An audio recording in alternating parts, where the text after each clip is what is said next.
আজকে অনেক দিন পর সকালবেলা বাগানে এসেছি। বাগানে সকালবেলা আসলে এখন সময় পাওয়া যায় না, মেয়েদের স্কুল হচ্ছে এখন 7:30 থেকে। ও দেখা যায় যে ওদের নাস্তা, তারপর হচ্ছে আমার রেডি হতে হয় একদম। সকালবেলা হুলস্থুল লেগে যায়। আজকে সকাল সকালই আসছি। সকালবেলায় একটু ঝামেলা কম ছিল। সকালবেলা ছাদে আসলে কিন্তু গাছগুলো দেখতে এত ভালো লাগে, মনটা একদম ভালো হয়ে যায়। আজকে প্রতিদিনে আসি বিকেলে, নয়তো বা সন্ধ্যার পর যখনই সময় হয় এসে পানি দিই বা দেখে যাই সব কিছুই ঠিকঠাক আছে কিনা দেখে যাই। আগে সকালবেলা নিয়মিত আসতাম, কিন্তু এই যে ঈদের পর থেকে, রোজার ঈদের পর থেকে হচ্ছে কাজেরও ব্যস্ততা, আবার হচ্ছে মেয়েদের স্কুলের সময়টা আগে দেওয়ার কারণে আর সকালে আসা যাচ্ছে না। যে সকালে এই ধুন্দুল গাছের ধুন্দুলগুলো এত বড় হয়েছে আর এত সুন্দর হয়েছে, এত ভাল লাগছে দেখে।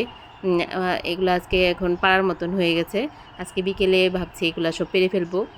যে প্রতিটা ধুন্দুলি এত মানে চমৎকার হয়েছে, শুধু ধুন্দুল গাছ না, যে এখন একটু বৃষ্টি হচ্ছে, দেখা যায় যে একদিন পর পর একটু একটু বৃষ্টি হচ্ছে, তো তো এই বর্ষার যেই সবজিগুলি আছে, বৃষ্টির পানিতে কিন্তু সব সবজি খুব সুন্দর হয়। তবে বর্ষার যারা সবজি চাষ করবে তাদের কিন্তু এখনই লাগিয়ে ফেলতে হবে বীজ, নয়তো বা যখন বেশি বৃষ্টি হবে তখন কিন্তু আর বীজগুলা বের হতে, বীজ থেকে চারা হতে যাবে না, কারণ বীজগুলো তখন বেশি পানিতে বীজ নষ্ট হয়ে যাবে। আবার এখন যদি লাগালে সেটা অঙ্কুরোদ্গমও ভালো হবে। কারণ একটু একটু বৃষ্টি হবে, আবার মাঝে মাঝে একটু রোদ হবে। এই ঠান্ডা আর গরমের আবহাওয়াতে বীজের অঙ্কুরোদ্গম কিন্তু খুব দ্রুত হয়ে যাবে।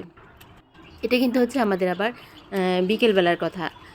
আজকে বিকেলে হচ্ছে খালামণি হচ্ছে এখন এগুলো সব পাচ্ছে। এগুলা আজকে আমরা এগুলা নিয়েই রান্না করব। বাগানের সবজিগুলা খেতে কিন্তু খুব মজার হয়। আর এই ধুন্দুল তার আগে একবার এনে রান্না করেছি।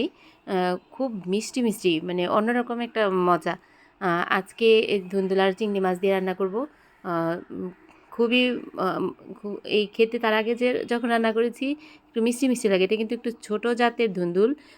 আর ওই যে হাইব্রিড যে ধুন্দুলটা, এটা কিন্তু হাইব্রিড জাত না, এটা ওই যে কৃষি গবেষণার ওদের হচ্ছে গিয়ে ওরা সব হচ্ছে একটার সাথে একটা মিক্স করে হচ্ছে নতুন নতুন ধরনের সবজি ওরা বীজ আবিষ্কার করে।